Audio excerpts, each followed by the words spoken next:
Feliz semana para todos. Recientemente, una organización no gubernamental dio a conocer un informe de Transparencia Internacional, una institución que monitorea al mundo sobre la percepción de corrupción. Y ahí nuestro país aparece en los peores lugares en cuanto a la prevención y el combate a la corrupción. La percepción de la inmensa mayoría de la ciudadanía hondureña es que nosotros somos campeones en corrupción, para vergüenza y para bochorno mundial. Esta es una percepción que hemos venido arrastrando durante mucho tiempo y que no nos hemos detenido a ver en la letra pequeña, en la minucia, en el número pequeño. ¿Realmente es que somos una sociedad decadente que cada vez cosecha peores resultados? Esa es una foto de cuerpo entero. ¿Qué reflexiones pueden tomarse alrededor de un campanillazo de esa magnitud? Hoy vamos a tratar de encontrar respuestas a esas preguntas con dos distinguidos invitados que nos acompañan en nuestro foro de TV Azteca Honduras. Le doy la más cordial bienvenida al abogado Alex Navas y al abogado Oliver Erazo. Gracias, señor Navas, por estar con nosotros. Gracias, Darío, por invitarme y ver este tema tan importante de la corrupción en el país que tanto daño le ha hecho a esta patria. Este buen hombre es abogado, es exintegrante de la MAXI en Honduras y es catedrático universitario. Abogado Oliver Erazo, es un placer recibirle también. Buenos días, licenciado Venegas, igual a todo el pueblo hondureño. Alex, un gusto estar contigo compartiendo este foro. Indiscutiblemente un tema sumamente trascendental para la vida de la nación. Le agradezco por estar aquí. Este buen hombre también es catedrático universitario, abogado constitucionalista y una de las mentes más lúcidas de Honduras. Gracias a ambos por su gentileza. Antes de que abordemos este asunto que nos convoca hoy, ¿vieron el resultado de las elecciones de El Salvador ayer? Claro que sí. ¿Qué les parece? ¿Qué le parece a usted? Yo creo que Bukele gana arrolladoramente, 85%, pero violando la Constitución, que se lo prohibía hacerlo, en un medio de un estado de excepción militarizado, y eso, digamos, pone entredicho algunas circunstancias, pero al final creo yo que el desgaste de los partidos políticos como Arena y el FMLN da un triunfo arrollador a Bukele, y esto quiere decir de que hay que ver nuevas formas de establecer política en Centroamérica, principalmente en el Triángulo Norte. Cómo se está viendo la política y cómo es que se puede llegar al poder, y principalmente el desgaste que están sufriendo los partidos políticos tradicionales, que ya quedaron en un tercer o cuarto lugar casi implosionados en sus propias estructuras. Y lejanísimo, ¿verdad? Un segundo y tercero lejanísimo. 7% el FMLN, 4% el Arena, y ya, o sea, eso le representa solamente 2 diputados. O sea, él tiene el control total en el país, ¿no? Yo he leído algunos aspectos importantes sobre esto y dice, vamos en ruta de una autocracia, pero hay que ver si esto realmente le conviene al pueblo, si quiere esto el pueblo salvadoreño, y creo que ahorita en las urnas decidió que eso es lo que quiere. Es el camino que quiere transitar. ¿Usted cómo lo ve, profesor Erazo? Mire, el tema de Bukele es el resultado indiscutiblemente de un proceso sociopolítico en la sociedad salvadoreña muy interesante, muy de fondo. Escuchaba detenidamente los porcentajes, Alex, que nos proporcionabas, de un 7 y de un 4%. Entre más tiempo estuvo en el poder uno de los partidos tradicionales de El Salvador, como es la Alianza Republicana Nacionalista Arena, menos porcentaje de votos en esta gran lección de democracia electoral que ha infundido el pueblo salvadoreño a la clase política. Miren qué interesante, que los sumergió en una guerra civil. Quien manejó los factores de producción. Y dos, no solo eso, el pueblo salvadoreño fue noble y le dio a la izquierda, que le mató a su familia, que permitió que más de 1 millón de salvadoreños en la década de los 80 y 90 salieran desplazados para Estados Unidos de Norteamérica, les dio en las urnas el poder de forma pacífica y democrática. Y la izquierda lo que hizo fue despreciarlos, fue totalmente generar una ausencia de políticas de Estado, incluso contra aquellos excombatientes que formaron parte del Frente Farabundo Martín. Y yo lo miraba en el mapa ayer como bastiones fundamentales del Frente Farabundo como el Departamento de la Libertad, el Departamento de Morazán, el Departamento de la Unión, la diferencia de votos era de 100.000 votos como mínimo. 100.000 votos. ¿Qué le está indicando eso? Que cuando la izquierda fue poder, al combatiente, al que le lavaron el cerebro para que agarrara las armas en contra de su propio hermano salvadoreño, lo dejaron olvidado. Totalmente olvidado. Y por otro lado, en el tema de Arena, 24 años en el ejercicio de poder, lo llevaron a El Salvador a ser el primer país dolarizado en Centroamérica. ¿Y qué generó eso? Generó riqueza. Esas políticas de extrema derecha, pues el pueblo salvadoreño se les está diciendo en las urnas que no quieren saber ni de la izquierda, ni tampoco quieren saber de la extrema derecha. Esa es una lectura de mucho estudio, muy, muy interesante, porque aquí no estamos hablando de un pueblo que se fue a pasear. Fue un pueblo que ha luchado, que puso su familia, sus padres, sus hermanos, sus sobrinos, sus abuelos, la sangre de ellos en una guerra. Y posteriormente, en lo que estamos viviendo nosotros, en una guerra de ausencia de políticas de estado de seguridad real y concreta. Entonces ahora tienen su vuelto, y el vuelto es el desprecio total en las urnas y totalmente el descarajamiento del sistema de partidos tradicionales en El Salvador. Dos preguntitas más sobre ese asunto, porque me parece de suyo interesante y aprovechando la lucidez de sus pensamientos y sus visiones. En la gestión reciente de la Asamblea Legislativa de El Salvador se acordó reformar el Congreso y reducir sus integrantes de 84, que eran antes, a 60 a partir de ahora. De los 60, el partido Nuevas Ideas del presidente Bukele está obteniendo 58, incluso con el riesgo de obtener 59. Sí. ¿Qué significa eso? Significa que hay una forma de ver la nueva política en Centroamérica, principalmente en El Salvador. Significa que ellos redujeron su número de diputados a tener una representación real de los departamentos que tiene, ¿no? Yo creo que El Salvador está dando una muestra de eso, aunque nadie dice, por ejemplo, que está en el lugar 134 del IPC. Todavía los niveles de corrupción están altos.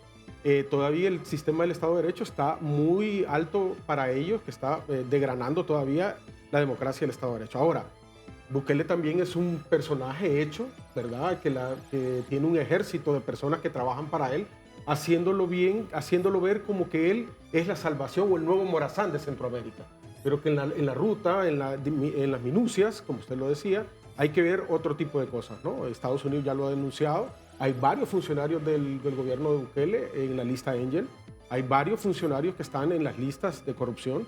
Y eso también hay que ver que no es tan seguro para la democracia de Centroamérica. ¿Y que obtenga 58 de 60? ¿Qué le dice a usted? Nos dice que el desgaste de los partidos políticos, el desgaste de la clase política, como se ha dado se dio en Guatemala, ¿no?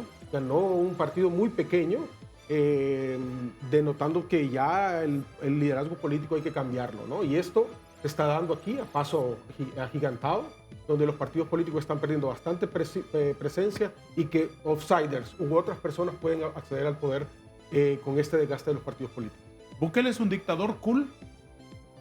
Aún no lo considero que sea un dictador, y es que aquí cambió totalmente el horizonte del bosque en Centroamérica, y no solo Centroamérica, Latinoamérica, Europa también con este asunto. Miren, una cosa es la democracia de bolsillo, otra es la democracia académica y otra cosa totalmente diferente y a la que estamos acostumbrados es la democracia de élite.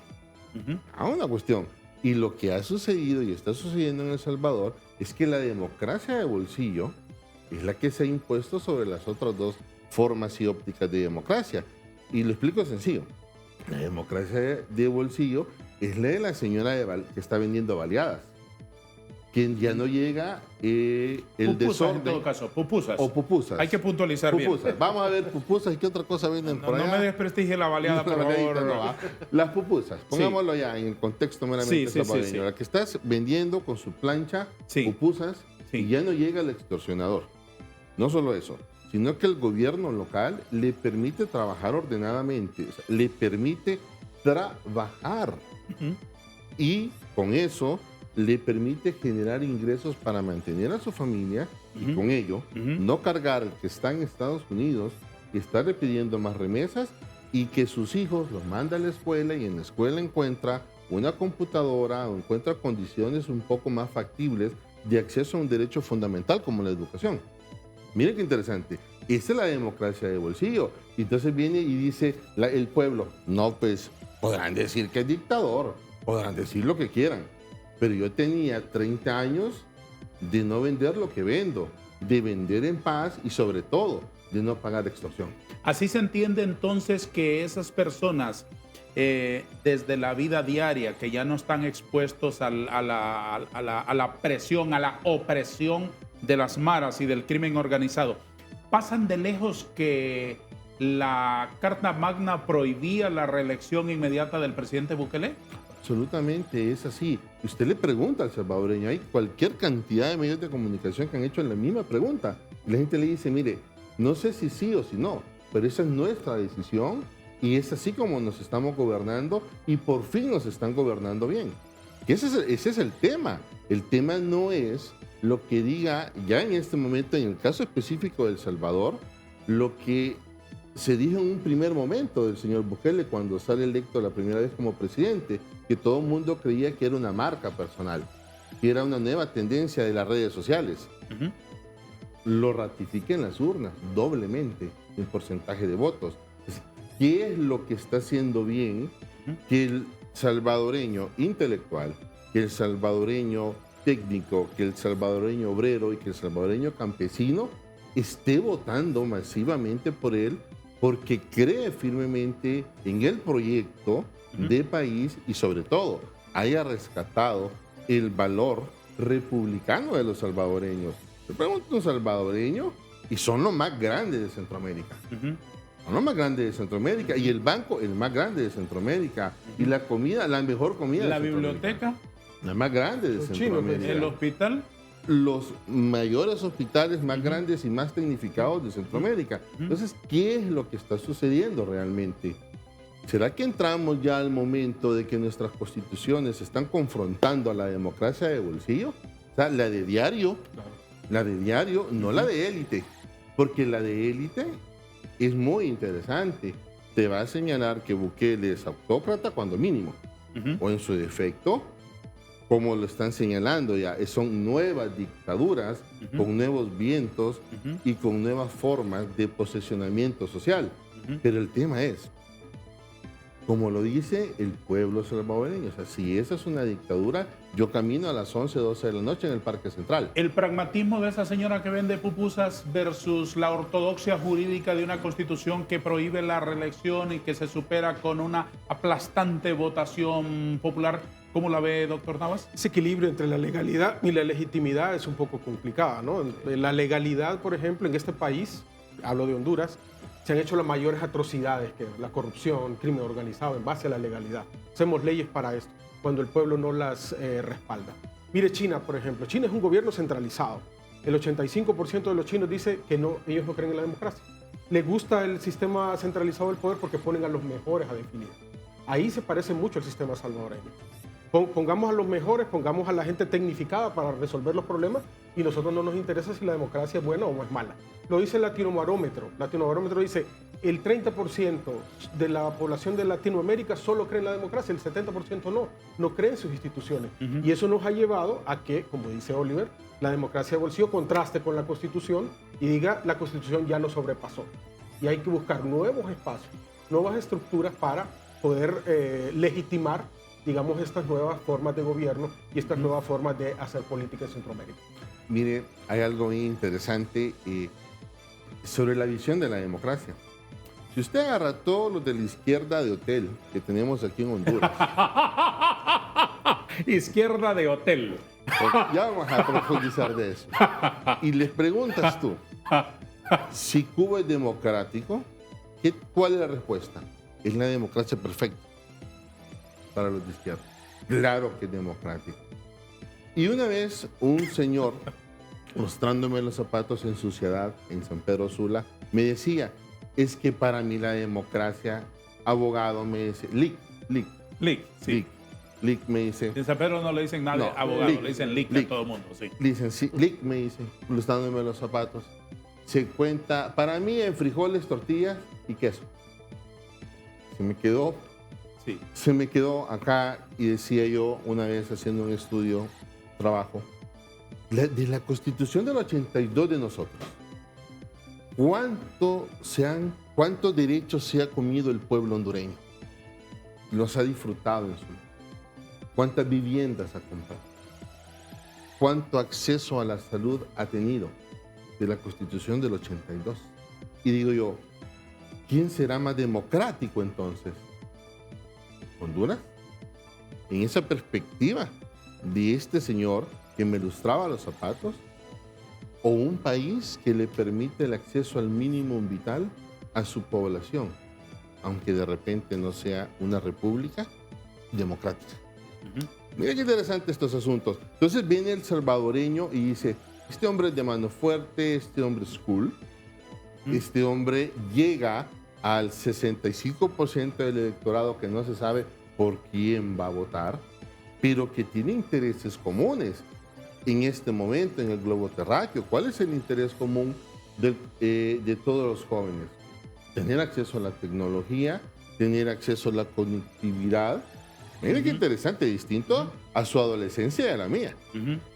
Tener acceso al conocimiento universal sin mucho costo. Salir a la hora que puedan salir a una biblioteca, a tomar un café, a jugar, a ir a un concierto. Esos son los intereses básicos de la juventud hondureña.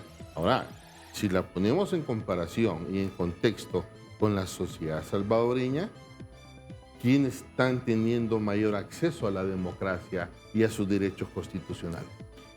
Yo solo quiero decir, Darío, que eso es muy bueno lo que dice Oliver, pero hay que tener cuidado con la paz de los cementerios. Más de 300 hondureños presos en El Salvador y no se sabe, no tienen derecho a abogados, no tienen derecho a defensa, que ni los mismos consulados han podido ver la situación de estos hondureños presos ahí y que no son mareros, son detenidos de alguna forma u otra. Normalmente la historia nos enseña que los gobiernos autocráticos de corte de mano dura no terminan bien, ¿verdad? El poder, cuando se entrega solo al poder y no a la ley, siempre termina haciendo obscenas corrupciones. Por lo tanto, creo yo que había que revisar ese proceso, ¿verdad? Pero también dar una reflexión democrática de hacia dónde dirigimos nuestros sistemas políticos, porque esto también puede llegar a destruir nuestro tejido social. Solo me queda una inquietud sobre ese asunto de Bukele, se la voy a plantear después de una pausa para que luego entremos al asunto que nos convoca hoy. Un segundo para la publicidad nada más. Siga aquí.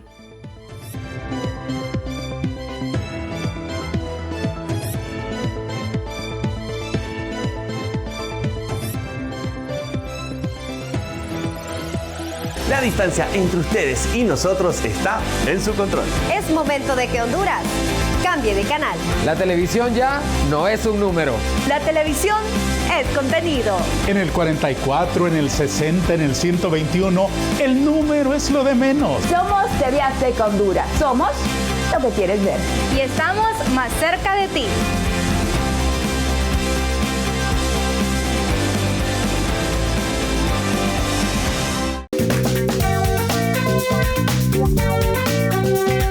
Soy el chef Batres, guerrero del deporte hondureño de toda una vida. Amante de los videojuegos, el cine y la animación. Profesional de la cocina, apasionado por la gastronomía japonesa. Me encantan las cosas como bailar, viajar, pero lo que más me llena el corazón en esta vida es hacer reír y mantener positivos a todos los que me rodean. Así que los espero en Venga la Alegría, lunes a viernes 9 de la mañana, por TV Azteca Honduras. Un expresidente. Nadie puede estar por encima de la ley. Un ex jefe de la Policía Nacional. Yo no soy un narcotraficante, pero si fuera el caso, entonces tiene que ir preso el mismo presidente, tiene que ir preso toda una estructura, Un ex oficial de policía. Se ha entregado a la justicia de Estados Unidos para empezar un proceso judicial. Todos frente a la justicia norteamericana, acusados de narcotráfico. Desde la Corte del Distrito Sur de Nueva York, la Fuerza Informativa Azteca te trae todos los pormenores de este juicio sin precedentes. Vive el minuto a minuto del juicio en nuestros espacios de noticias y nuestras plataformas digitales. Un gran equipo de producción y la crónica de Darío Vanegas en directo desde Nueva York. Del poder a las manos de la justicia. Por TV Azteca Honduras, más cerca de ti.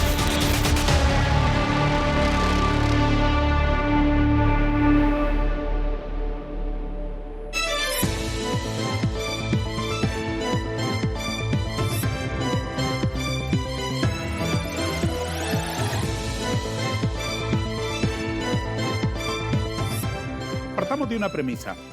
El presidente Bukele tenía un valladar constitucional para su reelección inmediata, ¿verdad? Y recurrió a la Corte Constitucional, recurrió al Poder Judicial para encontrar el respaldo y el amparo para postularse para un segundo mandato. Luego vino la población y lo legitimó. Le dijo, mire, no solamente lo voy a hacer ganar, sino lo voy a hacer ganar bien, de manera aplastante frente a todos los competidores. Una especie, diría cualquiera, una especie de plebiscito sobre aquella prohibición constitucional que anteayer le prohibía convertirse en candidato ayer y presidente electo hoy. Vamos a partir de esos acuerdos para lo siguiente. Más o menos lo mismo ocurrió en Honduras en el gobierno anterior.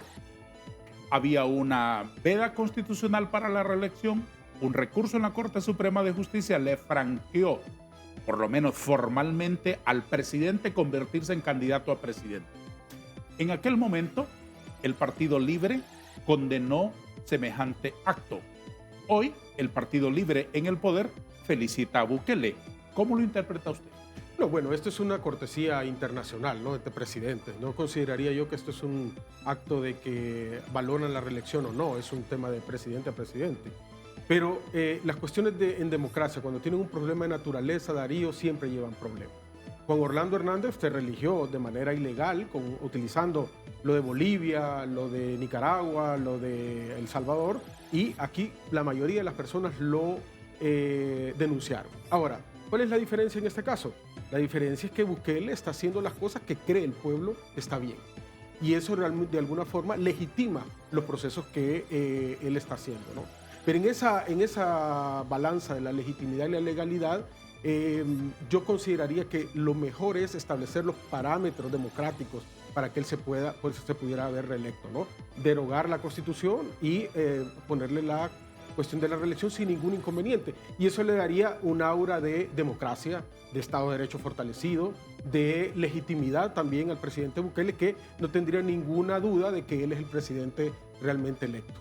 Pero también no podemos definir que Bukele está haciendo bien las cosas para el pueblo salvadoreño, que hay algunas cosas que se han profundizado estructuralmente y que la gente lo vea a él como el líder cool también, pero que de alguna forma debe hacer algunos cambios ahora que tiene la mayoría en el Congreso Nacional para lograr una siguiente reelección. ¿Usted también lo ve así como un asunto protocolario de felicitarlo o como dos visiones sobre un mismo hecho? Bueno, vamos a desarrollar esa pregunta sumamente interesante. Y la felicitación precisamente responde a que Bukele logra el sueño político, llamémoslo así, sueño político húmedo, de Libre, y de su máximo exponente, el expresidente Zelaya. Recordemos que ellos intentaron lo mismo, solo que aquí hay una diferencia abismal, y concuerdo con Alex en este punto. Es que en el 2009 querían hacer la carretera, el caminito, para lograr lo que ha logrado Bukele, sin ganarse al pueblo, con esa pequeña gran diferencia universal, ¿no? Sin ganarse al pueblo, utilizando, como lo siguen utilizando, el discurso del pueblo, y que somos del pueblo y que es por el pueblo. No. ¿Qué es lo que están diciendo los pueblos, en este caso el pueblo salvadoreño? Primero gáneme, señor. Primero gáneme como pueblo y después le voy a legitimar el poder, no importa el valladar constitucional que puede existir. ¿Qué fue lo que hizo Bukele?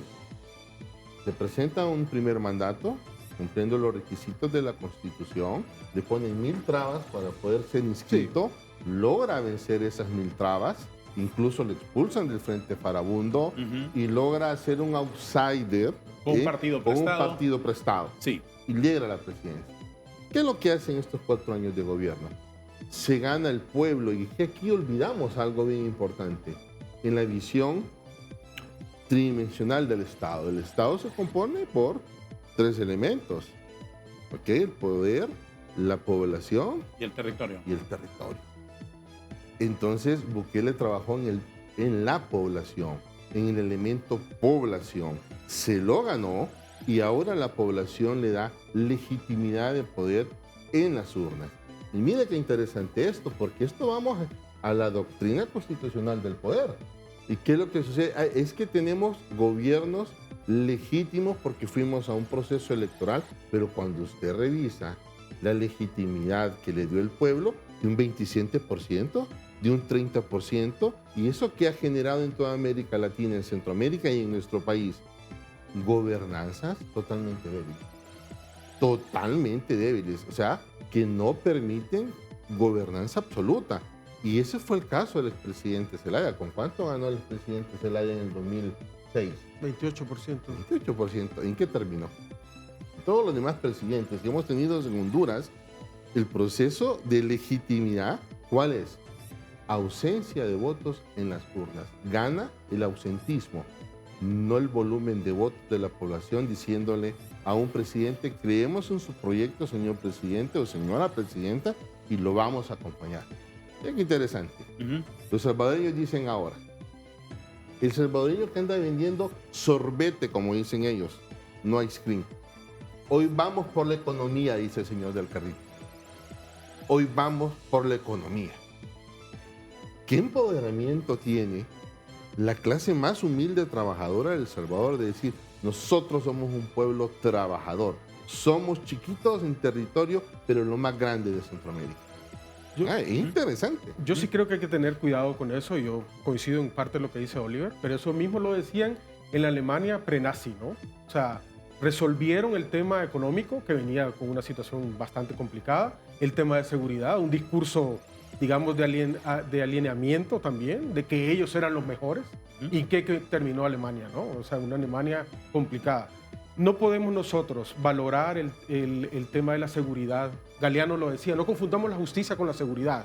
Y también de que en este momento, mañana Bukele va a decir: por el tema de legitimidad que yo tengo, voy a hacer esta ley, y a mí me conviene esta ley.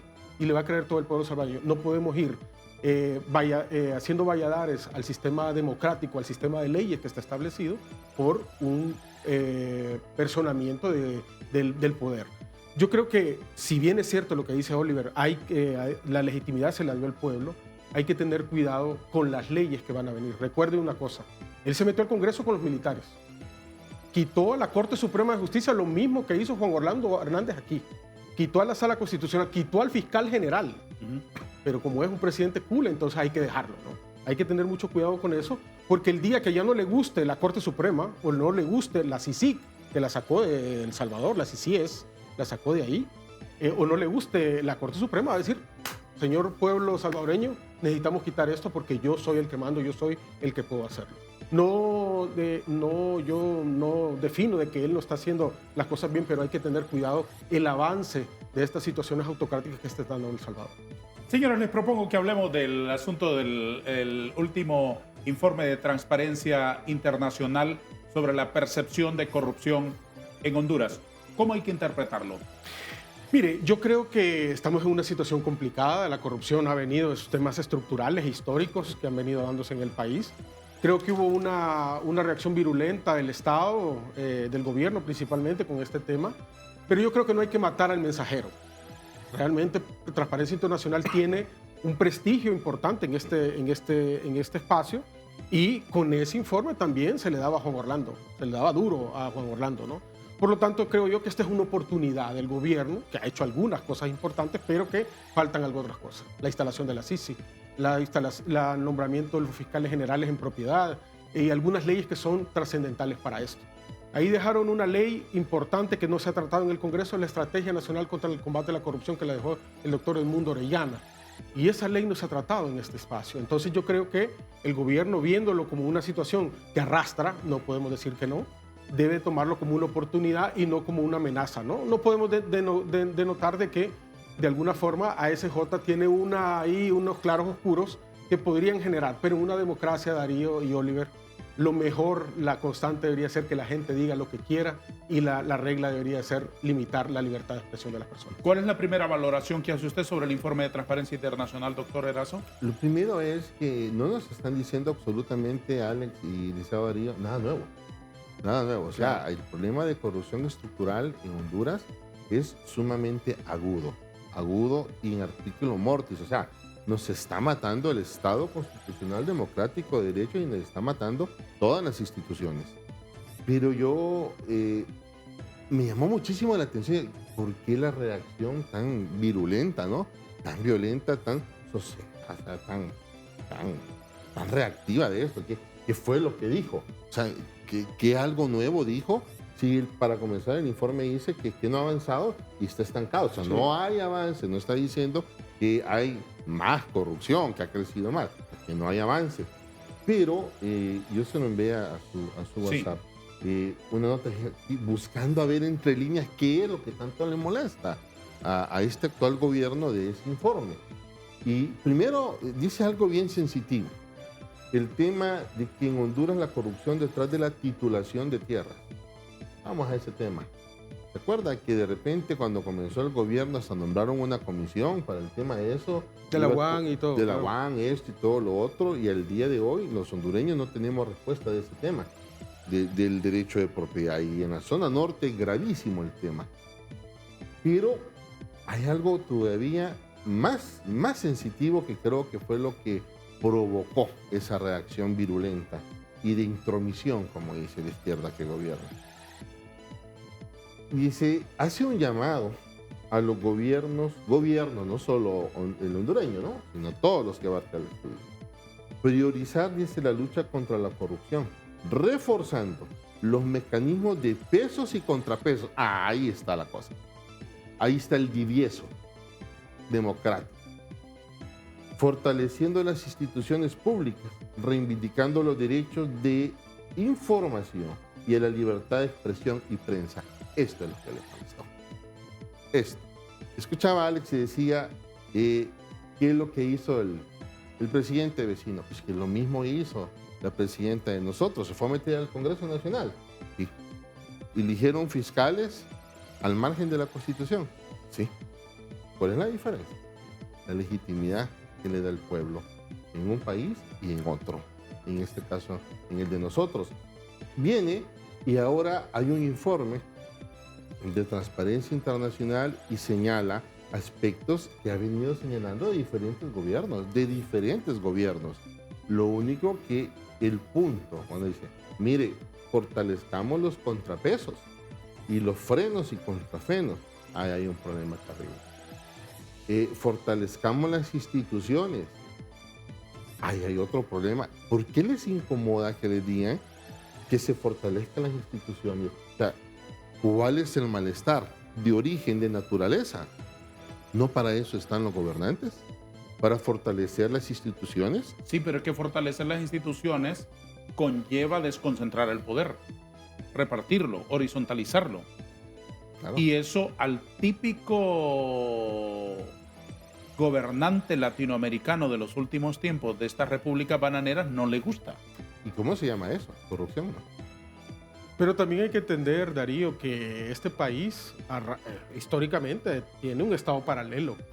O sea, lo que dice Oliver es muy correcto, pero también hay que establecer de que aquí hay élites de poder que se tratan en temas de poder de impunidad. O sea, la corrupción no solo tiene que ver con el empleado público que gana y que jala dinero, sino también de los contratos que han hecho algunas empresas, algunas élites de poder para beneficiarse.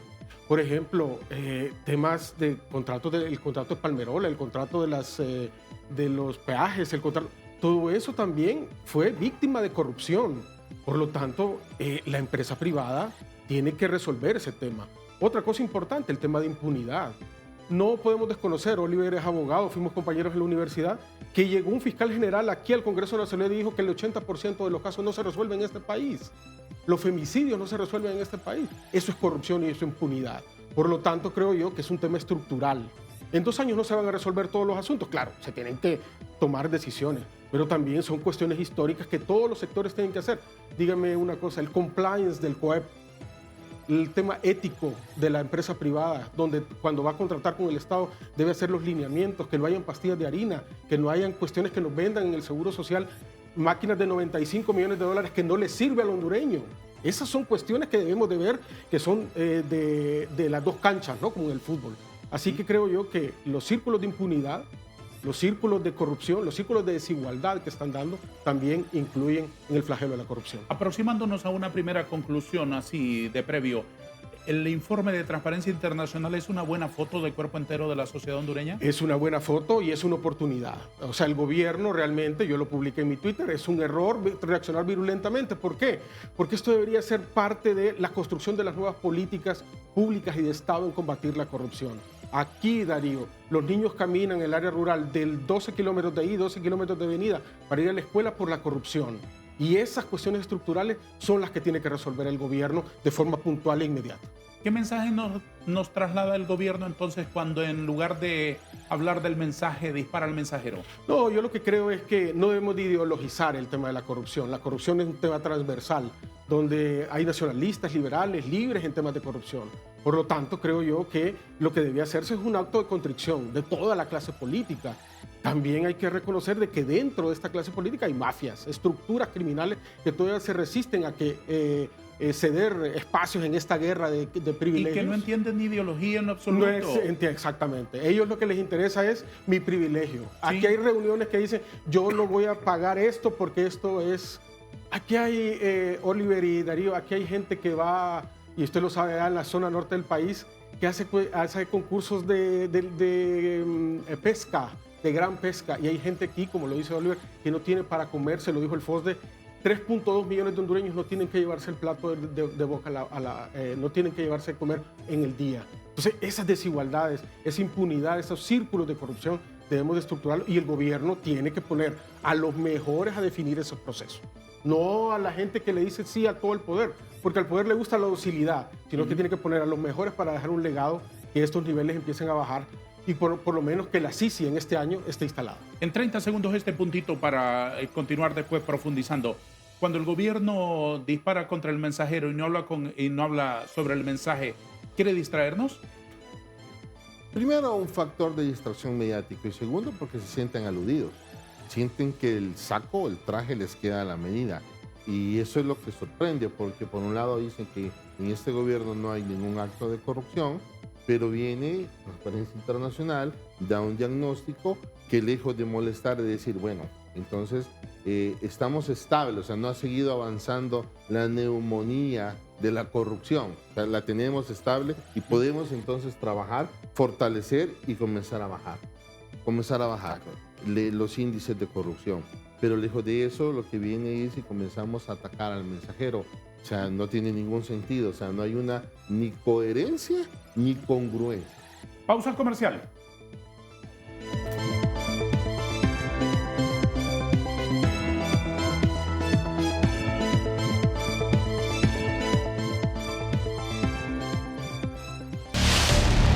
Un expresidente. Nadie puede estar por encima de la ley. Un ex jefe de la Policía Nacional. Yo no soy un narcotraficante, pero si fuera el caso, entonces tiene que ir preso el mismo presidente, tiene que ir preso toda una estructura, Un ex oficial de policía. Se ha entregado a la justicia de Estados Unidos para enfrentar un proceso judicial. Todos frente a la justicia norteamericana, acusados de narcotráfico. Desde la Corte del Distrito Sur de Nueva York, la Fuerza Informativa Azteca te trae todos los pormenores de este juicio sin precedentes. Vive el minuto a minuto del juicio en nuestros espacios de noticias y nuestras plataformas digitales. Un gran equipo de producción y la crónica de Darío Vanegas en directo desde Nueva York. Del poder a las manos de la justicia. Por TV Azteca Honduras, más cerca de ti.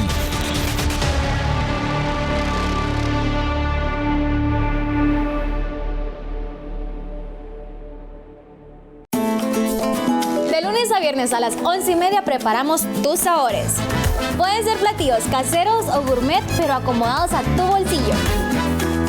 Yo, la chef Marce, te regalo mis truquitos para cocinar platillos deliciosos en menos de 30 minutos. Prepárate para aprender de los sabores por TV Azteca Honduras, más cerca de ti.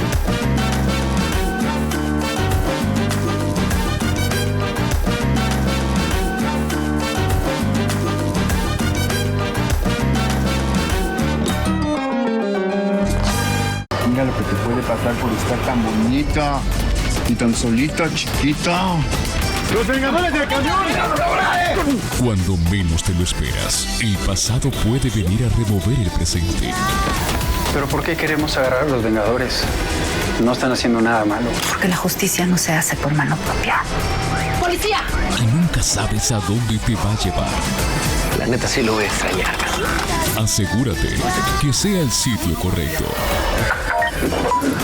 Mejor vámonos, güey. ¿Pero a dónde? Si ni conocemos. ¡Cómanse, muchachos! ¡Rápido! ¡Cómanse! Rutas de la vida. Muy pronto por TV Azteca Honduras. El drama ahora más cerca de ti. Rutas de la vida. Venga, venga. Venga la alegría, recibe el nuevo día. Llénate la vida, canta una canción. Venga. Deja que el amor sea sol y te acaricie. Y que acompañe tu voz.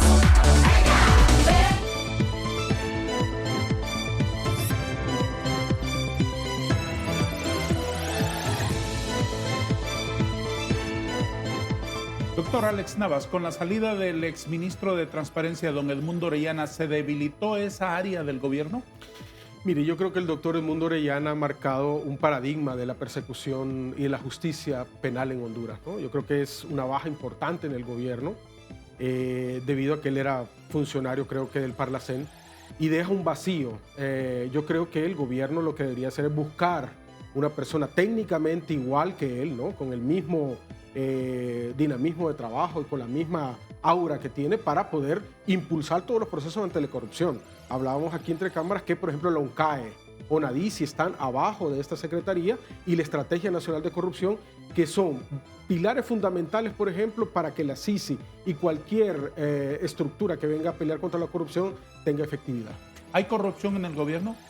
Mire, no sería un irresponsable yo como abogado decir, mire, hay corrupción cuando no he visto expedientes y cuando he tenido, por ejemplo, cercanía con UFERCO, ¿no? Con la Fiscalía contra la Corrupción. Yo creo que Luis Javier Santos, por ejemplo, no tendría ningún empacho de proceder contra algún miembro del gobierno. Esto seguramente se dará si hay corrupción, pero yo creo que sin ninguna duda la presidenta ha mostrado algunos pasos, pero que faltan otros por algunos espacios por cerrar. Tenemos la impresión de que corrupción es solamente esa robancina a cielo abierto, como alguien ha dicho. El señor que descaradamente se saca una carreta de dinero, se saca una bolsa de dinero, se saca una volquetada de billetes de una oficina. Esa es la impresión que tenemos. A eso le llamamos corrupción. Sin embargo, ustedes que son ilustrados, entendidos y generosos en compartir con nosotros su facilidad de entender los fenómenos, pueden decirnos: ¿la corrupción se mimetiza, se disfraza, adquiere maquillajes para volverse algunas veces hasta imperceptible? Totalmente, licenciado Vanegas. Es prácticamente una obra de arte casi perfecta. Le pongo un ejemplo de lo que usted acaba de expresar. ¿Cómo se disfraza? Se disfraza en nepotismo. Se disfraza en actos antidemocráticos, que lo único que generan es debilitamiento de las instituciones, coaptan totalmente los poderes y las instituciones públicas, y eso lo único que genera son frutos de corrupción. ¿Ya? Y no estamos hablando, como usted bien lo señalaba, una carretillita o el carretillazo 2.2 o el caso, por ejemplo, de la fiscal que está siendo procesada. ¿Cómo es posible que salga dinero del Banco Central sin un tracto? Si cuando usted ni siquiera puede transferir 100,000 lempiras. Por ejemplo, aquí salió aquella señora que acaba de fallecer de Colombia. Que en paz descanse y salva sea su memoria. Piedad Córdoba. Esa señora salió de aquí y la detuvieron durante 3 minutos en un aeropuerto con $82,000 y ahí terminó la historia. Sí, pero ¿por qué? Porque se cambió la ley de lavado.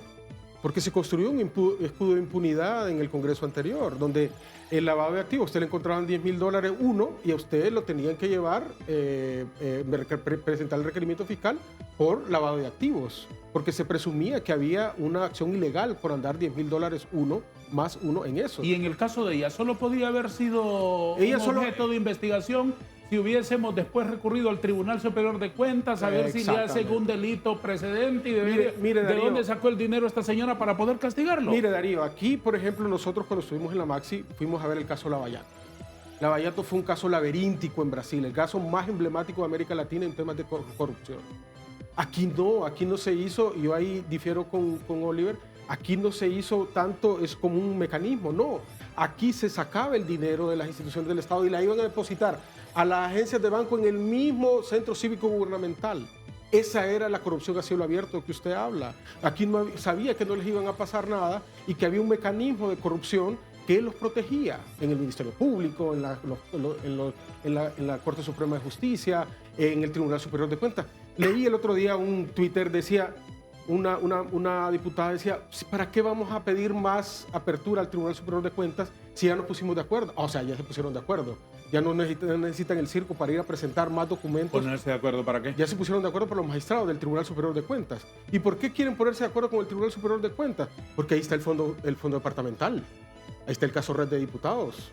Ahí están el tema de infraestructura, de la compra de medicina, ¿Y el tratamiento al Tribunal Superior de Cuentas lo hacen igual todos los partidos? Exacto, es un tema de control del poder, ¿no? Pero no es culpa de los diputados porque se los mandan la pelota a ellos. Nuestro sistema está para que los partidos políticos, imagínense ellos que son de intereses, definan quiénes van a definir la auditoría y la fiscalización de fondos públicos. Por lo tanto, creo yo que este sistema ya está sobrepasado y debemos de aspirar a otra cosa, ¿no? Es decir, ante esa institución, ya que la menciona, después vamos a profundizar más en detalle, los dueños de los partidos se ponen de acuerdo, entonces nombremos un alero, un amigo íntimo para que nos cuente las costillas. O sea, oyó usted el comunicado de un partido político donde dijeron que los alcaldes tenían que nombrar a un miembro del tribunal porque después los persigue a ellos. Pero ¿por qué van a perseguir? Si yo soy alcalde, ¿por qué me van a perseguir si yo hago las cosas bien? ¿O es que le doy a mi yerno o a mi suegro los temas de infraestructura? ¿O dónde están las transferencias que le hace el Ministerio de Gobernación ahí? ¿no? Si yo soy el tesorero de una directiva y soy honrado, ¿para qué necesito ningún problema, pongan a cualquiera. No pongan a cualquiera. A un enemigo, pónganme mejor. Pero lo que pasa ¿qué es? Porque ahí pagamos las campañas políticas de los alcaldes, pagamos las campañas políticas de los diputados y pagamos las campañas políticas de los funcionarios. Y hay un factor también interesante, abogado Navas, y es que todos los partidos políticos conocen, porque por sí mismos lo han hecho, que cuando el puñal lo tiene el otro en la mano, lo puede usar en contra mía. Así es, exactamente. Bueno, usted fue diputado, aunque me dijo que ya había pagado ese... Sí, Dios ya me perdonó y no venga usted a recordarme cosas. Y usted sabe que la estructura se maneja de esa forma, ¿no? De que cuando lo tiene el contrario político, entonces tengo que tener a alguien a mí que me proteja, ¿no? Sí. Y que esa estructura, ese blindaje, todavía existe dentro de las esferas del Estado. ¿El nepotismo es corrupción? Es corrupción, pero hay que ver una cosa importante, ¿no? La familia Zelaya del 2009 aprendió de que poner gente que no está enteramente de su confianza le generó un golpe de Estado. Me imagino yo que por eso tienen ese círculo de hierro que los protege y que trata de protegerlos hasta ese momento. ¿La corrupción se mimetiza? Yo creo que sí, ¿no? Yo creo que estamos hablando de corrupción, de que la gente agarra dinero, que agarra fondos públicos y los deposita a sus cuentas, pero aquí hay otros intereses, sociedad civil, religiosos, empresarios que están metidos en un mecanismo obsceno de corrupción, ¿no? Y eso nos ha tenido, digamos, en la última cola de Centroamérica en este caso. Abogado Erazo, el gobierno y sus trámites burocráticos presumen teóricamente que es para establecer controles. A cada paso hay una ventanilla de un control, a cada paso hay una ventanilla de un control, a cada firma hay un señor que la revisa, a cada firma hay otro señor que la revisa. Todo eso que se pretendía que fuese control para evitar, para prevenir y hasta para sancionar la corrupción, ¿se volteó? ¿Más bien favorece la corrupción en Honduras? Totalmente. Mire, cuando en una tramitología tiene más de 2 pasos, ahí hay corrupción. O sea, simple y sencillamente usted tiene que tener agilidad en la tramitología y es uno de los grandes defectos y desventajas que nos han señalado durante años en materia de competitividad. Decir, o sea, ¿por qué tanto trámite burocrático? Mire, hoy estamos peor que nunca para un trámite en Honduras. O sea, lo que antes tardaba 6 meses, hoy le está tardando un año, año y medio. Bueno, un ejemplo, si vamos al sector justicia, por ejemplo, en materia laboral, audiencias que se están dando 9 meses, a veces casi hasta un año. Sí, eso sí. Es una cosa. ¿Y eso qué es? Es justicia tardía, es justicia. No, ni es justicia, y al contrario, es corrupción. ¿Entiende? Entonces, ¿qué es lo que sucede? Son retos sumamente gigantescos que tiene la presidenta de la República y los 3 presidentes de los 3 poderes del Estado. Pero no hay atención en enfocar la solución de los problemas básicos de todo el pueblo hondureño, que lógicamente están produciendo corrupción. Disfrazada, sí, pero es corrupción. El Instituto de Acceso a la Información Pública es una ventana para que los ciudadanos estemos viendo lo que está ejecutando del presupuesto el funcionario. ¿Es en efecto una herramienta contra la corrupción? Debería reformarse, necesitamos más cosas. Aquí, cuando entendemos funcionario público, es que las acciones del funcionario tienen que ser vistas por toda la sociedad, ¿no? Aquí no sé por qué le tienen miedo cuando alguien gana su sueldo, cuánto reciben en dietas, cuánto recibe, si le dan carro, si le dan gasolina, si le dan todo. A mí me parece que los funcionarios deberían de ser pagados para mitigar cierto tipo de corrupción. Pero aquí hacemos lo contrario, ¿no? Entre más opaco tenemos la información, es mejor para el gobierno, no pasar toda esa información. Creo que hay algunos aspectos como el Instituto de Acceso a la Información Pública, la Unidad de Política Limpia que dejó la Maxi, el Tribunal Superior de Cuentas, que necesitan una reforma estructural. Mire lo que decía Oliver, tan importante. Aquí todo el mundo sabe y la percepción de la sociedad es que hay jueces y fiscales corruptos, como lo hay valientes, que han enfrentado la corrupción. Desde luego. Pero ¿dónde está el proceso del Ministerio Público y de los jueces para hacer una profilaxis de esos jueces que tienen y que han contado ahí gavetas llenas de dinero? O fiscales, por ejemplo, como lo dice ella, que fue a sacar 80 millones de lempiras sin ningún control a Banco Central, ¿no? ¿Y cómo es que el Banco Central es una de las instituciones más profesionalizadas que hay y le permitieron ahí 80 millones? Es que hay un mecanismo de corrupción adentro y que eso tiene que tratarse de esa situación. Todo eso no es culpa de la presidenta tampoco, ¿no?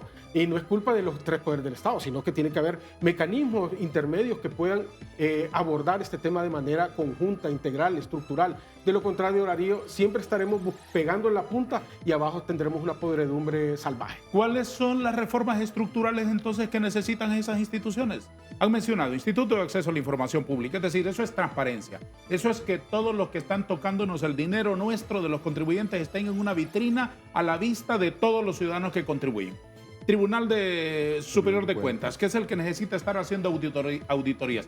Por cierto, mecanismo que debería de reformarse, ¿verdad? Claro, evidentemente. Claro. Y las otras instituciones, ¿cuáles son las reformas estructurales que se necesitan para que sean de verdad herramientas y no adornitos? Indiscutiblemente se ocupa, en el caso del Tribunal de Cuentas, una reforma a su ley orgánica y sobre todo es una reforma constitucional a la forma de elección del Pleno del Magistrado. Hace un año participé en un estudio de un grupo chileno académico sobre cómo estaba el Tribunal de Cuentas, cómo se elegía y llegaban a la conclusión los chilenos y me decían, o sea, el problema no es de que exista una junta que pueda elegir a esos candidatos o los perfiles de esos candidatos. El problema es que esas juntas ya van contaminadas. Ya van contaminadas porque la maneja un integrante, la maneja el partido, el otro integrante la maneja el otro partido. Es que los políticos tradicionales, cuando montaron ese mecanismo de decir, bueno, muy bien, ya no va a ser el señor cacique de un partido el que va a proponer el nombre del Tribunal Superior de Cuentas o del señor fiscal o del otro señor, sino que van a ser los honorables de la sociedad. Vamos a pedir a la iglesia, vamos a pedirle a los abogados, vamos a pedirle a las universidades, vamos a pedirle a la sociedad civil que nos nominen, porque ellos son limpios, los políticos no. Entonces estos bandidos se fueron aguas arriba a buscar cómo manipulaban allá la elección del presidente del Colegio de Abogados, el rector de la universidad, el obispo de la iglesia, el otro señor de la FENAFUT, el otro señor allá, para por interpósita mano siempre hacer manipulación política, ¿o no? Mire, Claro. mire por Eso ejemplo, y Oliver, que es profesor de Derecho Constitucional, no me va a dejar mentir. Honduras es el único país en América Latina que tiene en su constitución, en el 222, que es el tribunal que determina el enriquecimiento ilícito. Es el único país, no es el Ministerio Público, es el Tribunal Superior de Cuentas.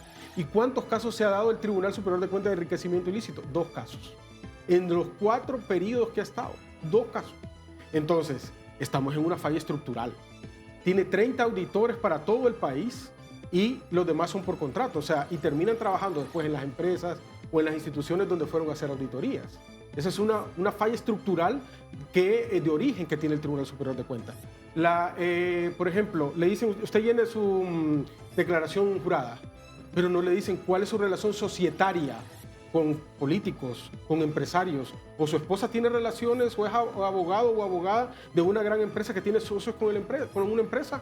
Esas cosas no se miran, solo se mira lo que usted tiene, pero muchas veces la corrupción esconde en otros, en el pitufeo, por ejemplo, o en otros socios, el tema de la corrupción. A eso debe apuntarle el Tribunal Superior de Cuentas. ¿Qué otras reformas estructurales añadiría usted? Por ejemplo, la unidad de política limpia. Mire, la Maxi propuso un comisionado, los partidos políticos dijeron 3, porque nosotros somos 3. Necesitamos que tener el control.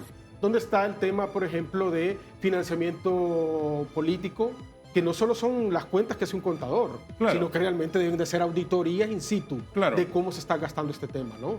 O sea, y ahí ese control que tienen los partidos políticos hace que las campañas en Honduras cuesten 800, 900 millones de lempiras y que nadie le ponga coto a una campaña presidencial o a una campaña de diputado. ¿Cómo puede ser de que un diputado gane 4 o 5 millones de lempiras al año y gaste 40, 50 millones en una campaña política? Hay una desproporción. Quiere decir de que hay negocios dentro o hay grupos de interés que van a patrocinar a este candidato para que llegue a prevalecer los intereses. Hace tiempo tenemos conciencia de eso y ahora está la oportunidad de cambiarlo. No se cambia, se ponen de acuerdo los políticos para elegir magistrados al Tribunal Superior de Cuentas. ¿Es otro pastel repartido? Exactamente, es el mismo nicho, el mismo nido de corrupción. O sea, porque saben que al momento que se dé una reforma cualitativa y cuantitativa, se va a romper el status quo de la corrupción estructural. Y a eso le teme el tripartidismo. Sí. ¿Libre está desaprovechando una oportunidad o no? No, yo creo que Libre lo que debe hacer es poner sus barbas de remojo, hacer su acto de contrición y ver de que tienen la oportunidad en este momento. El juicio de Nueva York va a desestabilizar de alguna forma algunas estructuras del Partido Nacional, ¿no? ¿Por qué? Porque era su presidente, ¿no? Pero yo creo que en esa oportunidad debe de establecer el legado que ellos quieren, ¿no? Por ejemplo, nombrar personas éticas, morales en estos puestos del Estado. Por ejemplo, nombrar un buen ministro de transparencia, ¿no? No digo que el ingeniero Jaime Turcios lo hace mal, pero creo yo que deben nombrar una persona de más alto nivel. Y nombrar en propiedad a estos fiscales generales. Lo que se necesita en el país es certidumbre, legalidad. Y en ese tránsito, ojalá que el Partido Libre llegue a buenos estadios. No se aparte de nosotros.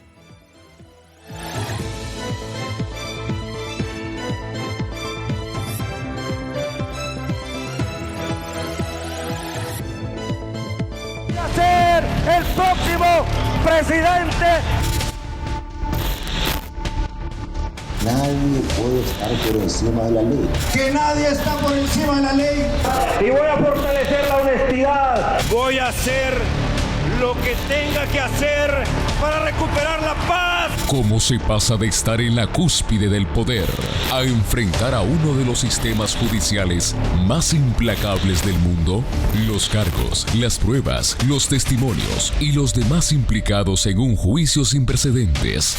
Del poder a las manos de la justicia. Una entrega especial de Fuerza Informativa Azteca, domingo 11 de febrero, a partir de las 8 de la noche. Por TV Azteca Honduras, más cerca de ti. Diferentes, frescos, divertidos y ahora más cerca de ti. Arlet Portillo, Gus Leone, Mariela Lemus y Yolani Leiva y Chef Batres harán que venga la alegría. Lunes a viernes, 9 de la mañana, por TV Azteca Honduras.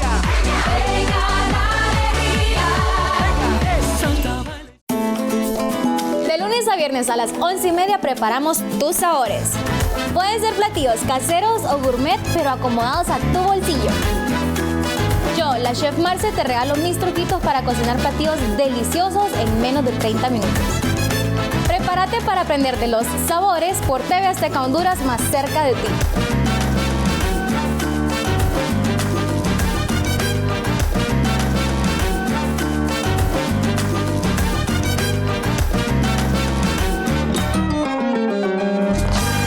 Somos tu mamá.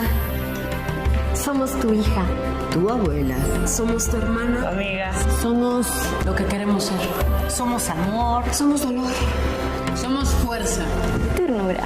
Somos sensualidad. Somos simples y complejas. Somos mujeres rompiendo el silencio. Lunes a viernes, 1 p.m. por TV Azteca Honduras. El drama más cerca de ti. No permitas que tus hijos formen parte de los 38,000 niños que no tienen vacunas. No pongas en riesgo la salud de tus hijos y vacunalos. Recuerda que ellos necesitan de sus vacunas para prevenir enfermedades que son peligrosas. Estas enfermedades pueden tener complicaciones graves e incluso provocar la muerte. Porque en TV Azteca la salud de tus niños nos importa. No esperes más y lleva a tus hijos a vacunarse.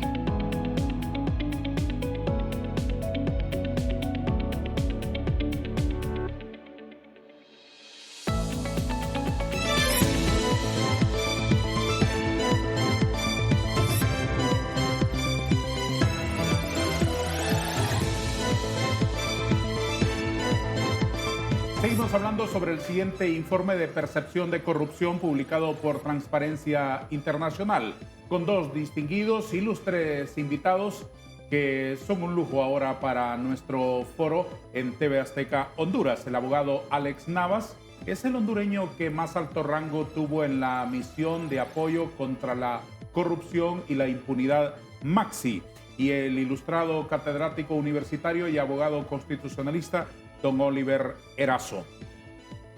Señor Navas, un último aspecto sobre el Instituto de Acceso a la Información Pública, que es otro de los componentes de los que deberíamos contar como instrumento para combatir la corrupción. Con bastante frecuencia, el IAIP reparte certificados a alcaldes, a ministros, a funcionarios de todo tipo que los exhiben en sus oficinas como un trofeo. Soy transparente. ¿Eso es una señal de que son transparentes de verdad? Es que, mire, la ley está diseñada de esa forma. O sea, si yo me piden a mí, mire, usted tiene que subir al sistema Cielo toda la planilla de pago, yo la subo, ¿no? Ahora, todos los contratos, todas las cosas que no hago directamente con eso, pues no lo hago. Entonces, lo que debería hacer es hacer un paso más el IAIP. La ley debería ser reformada. Es decir, enséñeme si esa información es real, es corroborada, tiene validez, ¿verdad? Porque al final eso es lo que realmente puede dar que tengan el 100%. Subir lo que yo quiera ahí no es ningún atisbo de que son transparentes o no. La ley debería de cambiar y ir más a fondo sobre esa situación. ¿Usted opina igual? Pues sí, comparto con Alex, porque una cuestión es cumplir un requisito de ley y otra cuestión es que realmente sean transparentes. Eso está como todos los hondureños somos iguales ante la ley. En el texto romántico de la Constitución, sí, pero realmente en la vida somos real unos somos más iguales que otros. Correcto. Entonces, y lo miramos reflejado, por ejemplo, con el tema de lo que tanto denuncia constantemente CNA con respecto al Poder Legislativo, ¿no? Que no rinde cuentas, que no tuvieron acceso a ver las cuentas y todo el tema que se ha venido desarrollando por más de un año, que denuncia constantemente CNA. Entonces, ¿qué es lo que está pasando con el IAIP? O sea, ¿necesita alguna reforma realmente su ley? ¿Por qué? Porque en sede administrativa, miren qué interesante, esa institución es la primera garante del habeas data, de la garantía de habeas data constitucional que tenemos todos los hondureños. Y al vernos imposibilitados de tener un órgano administrativo que nos provea a todos los hondureños esa transparencia, esa información, ese acceso a esa información sensible incluso, entonces nos toca ir a la sala de lo constitucional y allá es otra tragedia griega. Abogado Navas, ningún cambio estructural para combatir la corrupción, el crimen organizado, el atraso en educación, en salud y todos los déficits que lamentablemente acumula la sociedad se genera desde el poder. Ninguno, ni aquí, ni en la China, ni en Tornabé, ni en Punta Sal. Claro. Partimos de esa premisa para preguntarle lo siguiente. ¿Por qué aquel fenómeno fantástico de las antorchas encendidas por ciudadanía autoconvocada no se mantuvo como una presión de la sociedad para que el gobierno no tuviese las uñas largas? Mire, yo voy a ir un poco más y a tratar de conceptualmente decir cómo funciona este mecanismo, ¿no? Y es el famoso teoría de la reina roja, ¿no? De la Alicia y el País de las Maravillas, donde corre la reina con Alicia y le dice, ¿pero por qué no avanzamos? Porque esta es la única forma, ¿no? Que los dos nos hagamos contrapeso. La sociedad civil no debe ser Estado, no debe ser poder. Los cambios nunca vienen del poder, porque el poder desbocado siempre se va en contra de la sociedad, como lo decía Hobbes. Por lo tanto, hay que tener un poder encadenado. Y esa única forma que lo puede hacer es una sociedad civil organizada. La huelga del 54, las antorchas fueron espacios donde organizaron campesinos, donde organizaron ciudadanos, donde organizaron mujeres, obreros, todos, estudiantes. y eso sí. fue la pieza fundamental para hacer las transformaciones grandes de este país. La Maxi vino por eso. El Código del Trabajo, el Seguro Social, se dio por esas estructuras. Por lo tanto, creo que la sociedad civil le debe al país un tema de construcción de ciudadanía democrática, donde no solo se quede en la denuncia, donde solo aquel es y el otro tiene responsabilidad. Pero ¿cuál es la responsabilidad mía? Organizar la sociedad para que haga los cambios de incidencia que necesita el país. Estoy completamente de acuerdo con eso. Hablemos de casos concretos. En los tribunales recientemente se dictó sobreseimiento sobre caso Pandora 2. ¿Cómo lo recibe usted? Yo sí creo que ha habido un ataque contra Uferco, un ataque contra el Ministerio Público por parte de algunas estructuras que están ligadas con este caso Pandora. Dejan a los que están abajo, pero no siguen con los procesos de sobreseimiento con los que están arriba, ¿no? Los que dieron las decisiones. Ese dinero, Darío, 299 millones de lempiras, Pandora 1, era destinado para mujeres y niñas campesinas y que fueron pagadas para campañas políticas. Y eso se describió ahí, pero normalmente, históricamente, los partidos ganadores le pagaban las campañas a los partidos perdedores. El presidente de la República, en ese caso, ordenó la modificación presupuestaria para que se pasara ese dinero ahí y que se utilizaran ONGs para ese tema. Yo creo que aquí ha habido un acuerdo político, un acuerdo de alto nivel, que refiere que hay otras cosas detrás para poder poner el fiscal general, para poder poner el Tribunal Superior de Cuentas y para poner otros cargos políticos que le van a ayudar a la gobernabilidad del país. ¿Acuerdos que se llevan entre los pies al mismísimo Poder Judicial? Acuerdo. No podemos desconocer de que los 15 magistrados que están ahí fueron puestos por políticos, ¿no? Por el Congreso Nacional, y que de alguna forma responden a ese poder político. No quiero decir que todos, pero algunos llegan por eso. El caso Pandora 1, la juez nunca había sido juez y llegó a manejar el caso más importante, digamos, del paradigma de persecución penal en el país. Por lo tanto, creo yo que hay algunas cuestiones que se deben de revisar, como decía Oliver, de la elección de estos tribunales de justicia. Y le cuento, yo una vez hablé con una magistrada del Poder Judicial francés y yo le decía, ¿cómo lo elige el Congreso Nacional, el presidente o el Congreso? No, ahí lo hacemos desde escribiente hasta arriba. De acuerdo a mis méritos, de acuerdo a mis sentencias, de acuerdo a mi nivel académico, es que yo voy avanzando, ¿no? A apuntar hacia una carrera fiscal, hacia una carrera judicial. Mire, otro punto, ningún fiscal de carrera en Honduras ha llegado a ser fiscal general. Ningún fiscal general de carrera ha llegado a ser fiscal general. Ha llegado a ser fiscal general adjunto, pero no fiscal general. ¿Por qué? Porque ellos conocen cómo maneja la estructura, conocen cómo es los procesos, pero al final a los políticos no les conviene llegar con una persona con ese interés para que pueda manejar estas instituciones neurálgicas para el Estado. ¿El Poder Judicial sigue siendo susceptible a los juegos políticos entonces? Yo creo que sí, de alguna manera, ¿no? Yo considero que hay magistrados éticos y que profesionales que han llegado ahí a establecer una gran carrera, pero a llegar a la cumbre de su carrera. Pero de alguna forma hay otros que fueron puestos por estructuras que todavía están en el poder político y que protegen sus intereses. Ahora que se habla de combate a la corrupción mediante una comisión internacional de las Naciones Unidas, se ha nombrado una comisión del gobierno para darle seguimiento a este papeleo tras papeleo tras papeleo el que nos llevan hace muchísimos meses. Sí. En esa comisión del gobierno se ha integrado a una persona teóricamente ajena al gobierno, la candidata del partido Libertad y Refundación, propuesta en la finca de don Manuel Zelaya, doña Ramona Moncada. ¿Cómo ve usted que una comisión del gobierno sea encabezada por una candidata? Vea, mire, yo no voy a desconocer la capacidad que tiene la abogada Moncada en lo que tuvo en finanzas o en la administración pública. Conoce como abogada, ha sido exitosa con este tema, ¿no? Lo que se está buscando en este caso con la Sisi es que no tenga ninguna vinculación partidaria política, ¿no? Y ella ya es una candidata, digamos, del partido de gobierno. Por lo tanto, hay cierta susceptibilidad.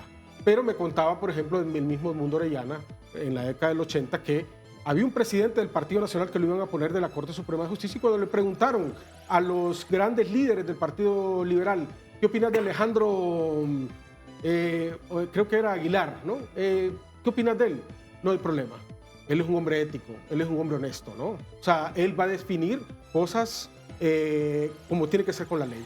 Yo esperaría que ella defina las cosas no pensando en el partido político, sino pensando en la Constitución y en el bienestar colectivo del país. Pero genera susceptibilidad. Lo mejor que debería hacer ella es que otra persona, por ejemplo, el Mundo Orellana perfectamente, que estuvo en la primera etapa, pudiera integrar esta comisión. ¿Usted cómo ve esa nominación?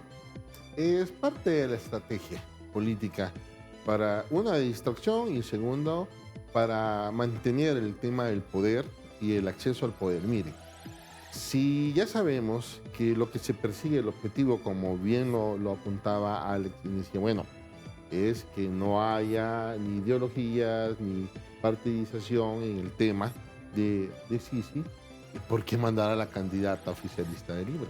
Claro. No tiene ningún sentido. O sea, el sentido único sería como, bueno, entonces mandémosla para que generemos especulación negativa, no positiva, y con eso de repente también vamos a trazar un poquito más ese papeleo y esto, lo más, porque de repente pueden decir, mire, realmente ella profesionalmente no tenemos ningún óbice en contra de ella y todo, pero realmente ella tiene un interés legítimo, constitucional, que es querer ser presidenta de la República de su país, pero esto va totalmente contrario a lo que es la naturaleza misma de la misión. Entonces, lógicamente, son mensajes. Yo creo que al final no le interesa realmente a la clase política el tema de la CIS. Creo que nos interesa a la sociedad civil, a la academia, a usted, a mí, a todos los hondureños que sufrimos en el bolsillo el asfixiamiento precisamente del tema de la corrupción estructural en el país. Respóndame con un monosílabo. ¿Usted ve señales de que haya Sisi pronto? No. ¿Y usted? Sí. Vamos a la última pausa de nuestro foro. Siga aquí, que esto es TV Azteca y estamos más cerca de él.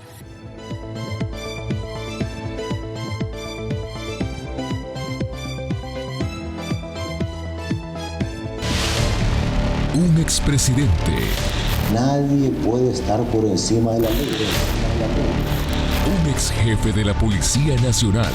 Yo no soy un narcotraficante, pero si fuera el caso, entonces tiene que ir preso el mismo presidente, tiene que ir preso toda una estructura, Un ex oficial de policía.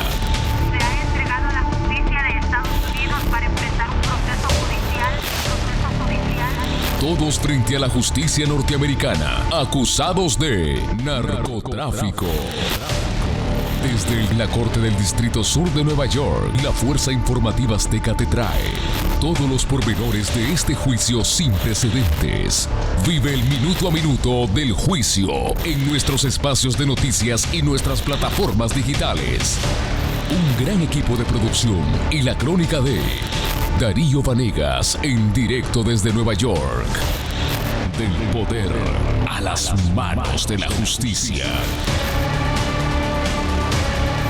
Por TV Azteca Honduras, más cerca de ti.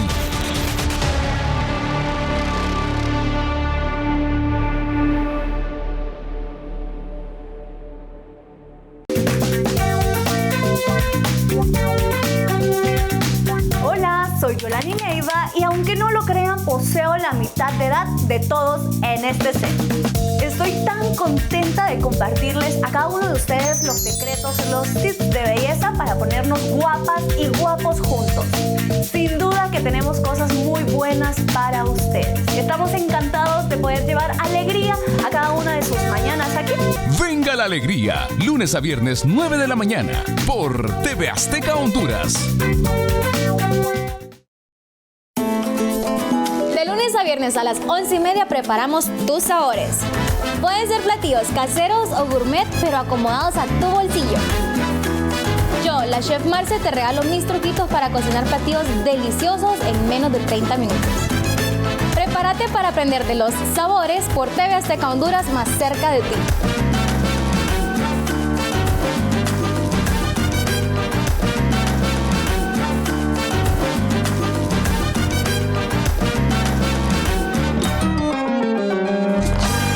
Somos tu mamá.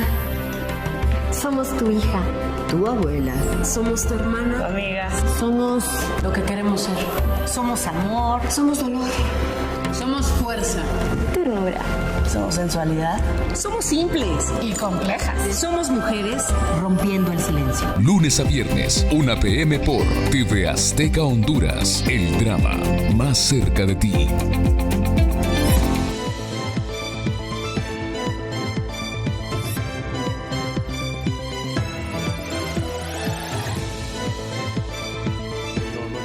La Comisión Internacional de Combate contra la Corrupción y la Impunidad es la única tabla de salvación que nos queda como sociedad para combatir este monstruo de la corrupción que nos devora, abogado Navas.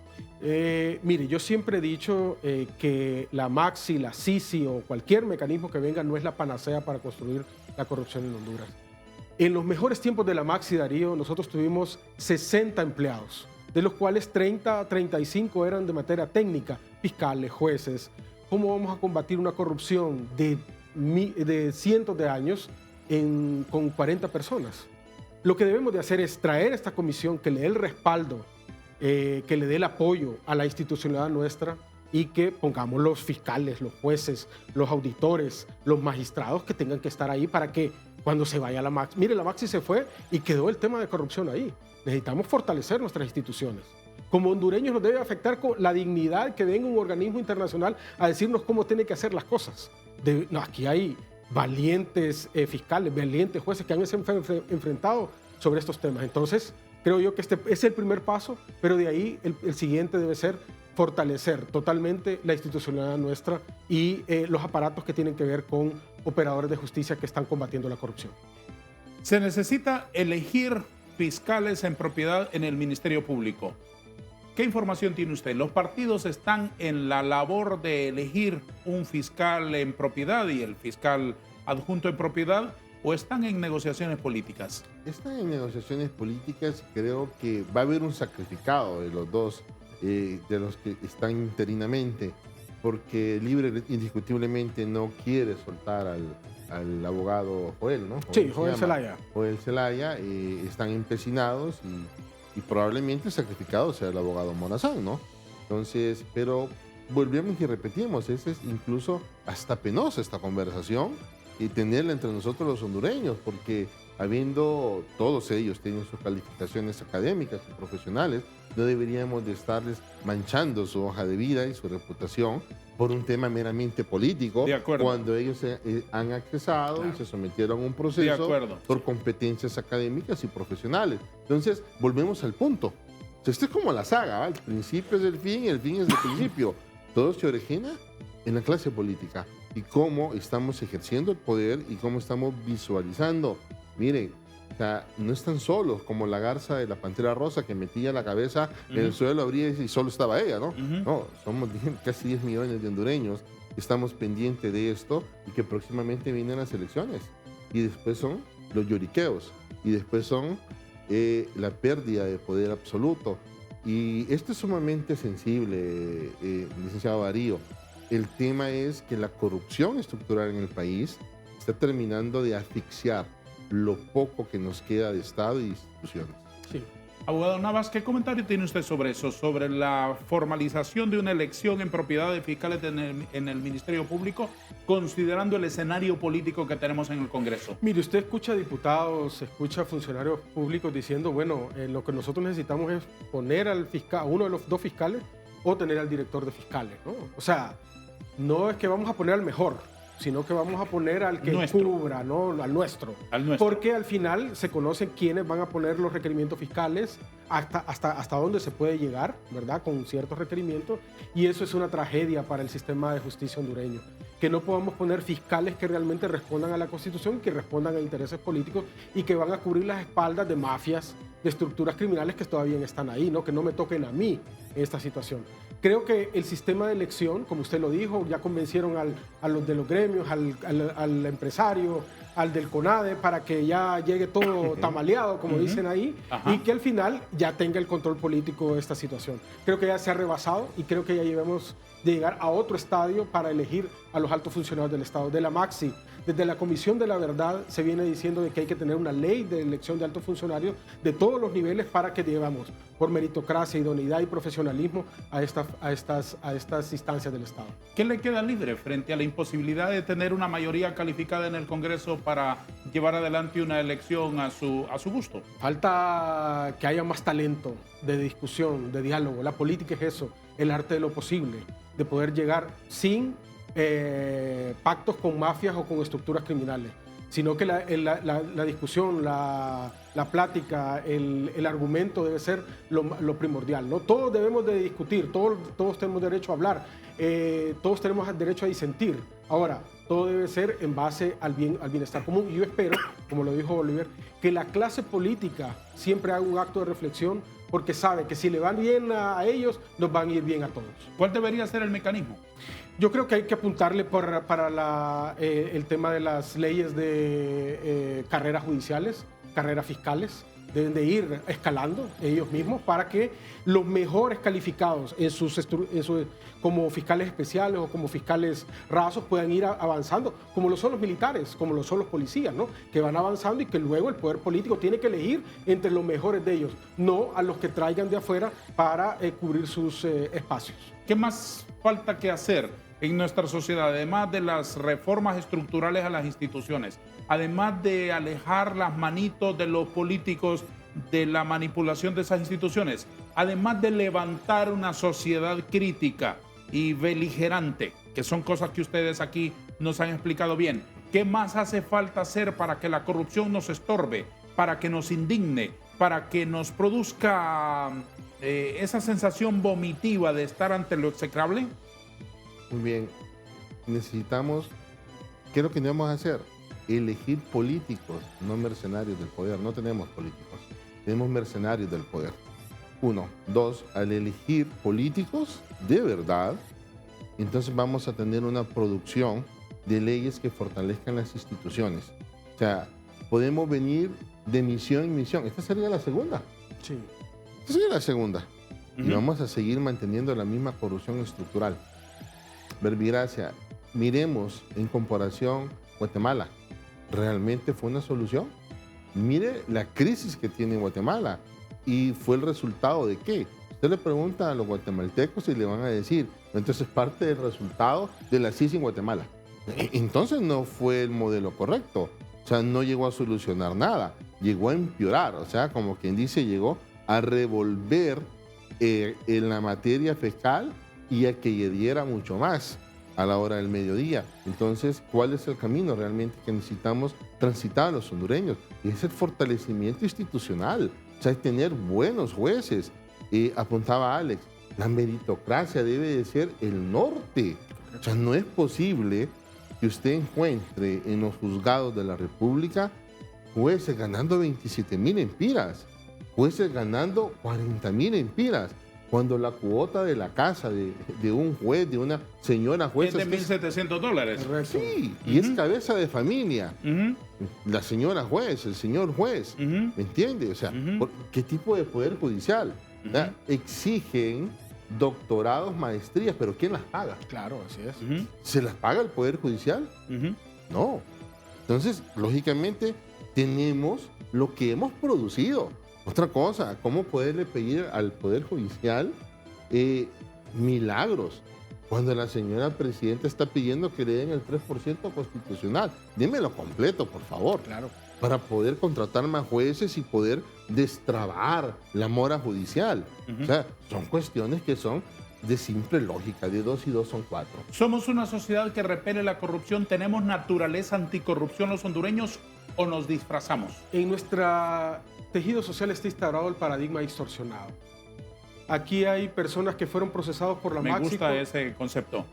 Para Uferco y que fueron sobreseídos y que están tomando café en el mall y se ríen de la gente que le robaron o drenaron fondos públicos. Y se están ahí como grandes personajes del país. Eso lo debería rechazar una sociedad, pero también consciente de lo que está pasando, ¿no? O sea, andar en fiestas cuando estuvieron casos con narcopolítica, con Pandora, con Arca Abierta, y que todavía salen ahí diciendo, mire, al final el sistema de justicia se equivoca y esos fondos realmente son cuestiones de acuerdos políticos que no entiende la gente, ¿no? Ahí creo que está fallando nosotros. Y ese tejido social, con ese paradigma distorsionado, Darío y Oliver, está destruyendo cada día la misma existencia del Estado de Honduras. Sí, ese paradigma distorsionado. Me gusta ese concepto.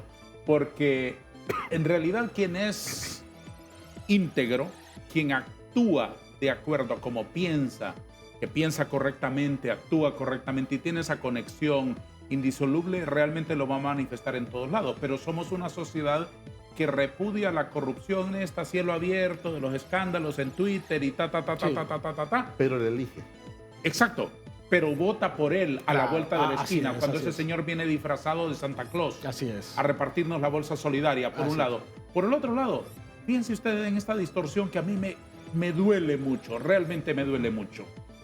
Gente, incluso del campo, gente noble, campesinos, humildes y eso, repudian la corrupción, pero cuando enfrente de la comunidad se da vuelta un camión, se roban lo que había en ese camión. Claro, así es. Usted lo ve, llevan ahí corriendo que se cayó un camión de jugo, de cemento, de varillas, de papel, de lo que sea, se lo roban. Entonces uno pregunta, ¿somos en realidad un pueblo que tiene clarísimo que hay que rechazar la corrupción en todas sus formas? Pero eso es cuestión de la educación, ¿no? Y cómo nos han traído también, de acuerdo, ¿no? De acuerdo. Y cómo hemos normalizado de alguna manera cierto tipo de prácticas. Señores, estoy agradecido con su presencia con nosotros. Muchísimas gracias, abogado Alex Navas, por compartir aquí sus valoraciones. No, muchas gracias, Darío, por invitarme, a Oliver, mi compañero y mi colega. Siempre es un gusto discutir con él en este tema en altura y con un colega que tiene todo mi respeto y mi cariño. Le agradezco, doctor Erazo. Gracias por estar aquí. Gracias por su invitación. Gracias, Alex. Siempre es un gusto platicar, construir ciudadanía. Construir realmente ciudadanía. Los hondureños somos buenos. Sí. Los hondureños somos nobles. Los hondureños somos trabajadores.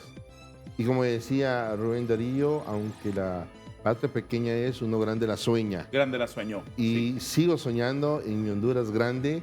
Sé que lo podemos construir todos, sin insultarnos, sin faltarnos al respeto. Y por favor, gobierno, déjennos trabajar. El pueblo no quiere regalos. El pueblo lo único que pide es permítanos trabajar.